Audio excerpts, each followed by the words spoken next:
Ini adalah penindasan kampus diizinkan oleh sekolah. Hanya berbicara kembali dengan Presiden Dewan Siswa.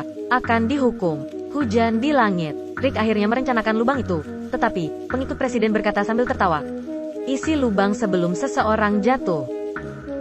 Rick memegang sekop dengan erat, menatap satu sama lain, melihat situasinya tidak baik. Keduanya bergegas pergi. Rick juga tidak ingin menimbulkan masalah. Diam-diam menerima hukuman.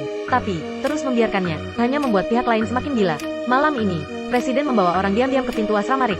Mereka membawa seember kotoran, menuang langsung ke asrama. Rick menahan bau busuk, dan bersihkan asrama. Kali ini dia tidak ingin menanggungnya lagi.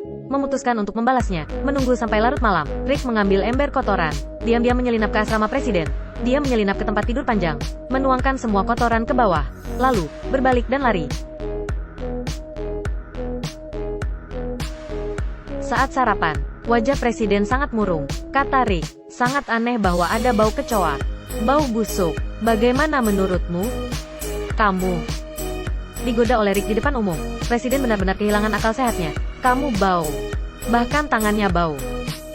Presiden memukulnya dengan pukulan dan pukulan. Tapi, Rick tidak menghindar atau melawan. Karena tujuannya telah tercapai. Dia akan sepenuhnya menghancurkan harga diri Presiden. Si juru masak di samping tidak bisa melihatnya.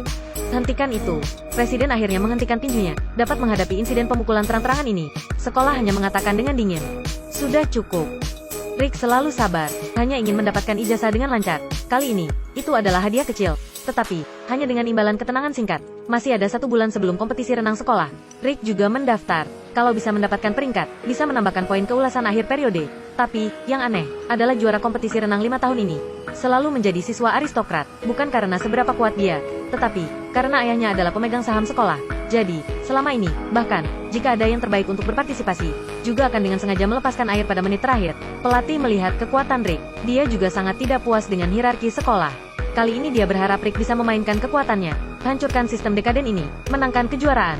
Bagaimana jika aku menang? Tidak ada yang berani menggertakmu di masa depan. Aku menjamin dengan reputasiku. Segera final dimulai. Rick sengaja membiarkan 2 detik, kemudian bekerja keras untuk maju. Akhirnya dia memenangkan kejuaraan dalam satu gerakan, juga memecahkan rekor berenang selama hampir 3 tahun. Para penonton di sebelah kanan bertepuk tangan lagi dan lagi. Mereka semua seperti Rick, adalah siswa inferior yang terikat oleh serikat siswa, dan siswa aristokrat di sebelah kiri, seolah dipukul oleh semua orang. Mereka memandang Rick dengan dingin. Tiba-tiba Presiden berdiri. Dia menepuk tangannya lagi dan lagi. Penonton menemui jalan buntu. Di akhir pekan, Rick pulang. Dia menunjukkan transkripnya kepada ibunya. Ibunya sangat senang, masih di depan suami, membaca hasil putranya dengan keras. Tetapi, setelah ayah tiri menerima transkrip, dia tidak peduli jika Rick adalah juara. Sebaliknya, sengaja bilang, lalu, kenapa? Skor kebajikan akan segera gagal. Apakah tidak ada gunanya melarang liburan di akhir pekan? Ketika kamu memiliki masalah sekarang, aku harus bicara. Ayah tiri menempatkannya di kamar, memukul punggungnya dengan cambuk kulit. Setelah hukuman, dia akan memaksa Rick untuk berjabat tangan dengannya. Untuk orang seperti ayah tiri, Rick berpikir bahwa selama dia mendapat nilai bagus, bisa mendapatkan persetujuannya. Tapi, sayangnya dia salah. Ayah tiri selalu dapat menemukan alasan, kemudian melakukan kekerasan dengan muluk-muluk. Setelah kembali ke sekolah, Rick memenangkan kejuaraan. Presiden tidak pernah menemukannya lagi, tapi malah mengarahkan jari ke orang-orang di sekitarnya.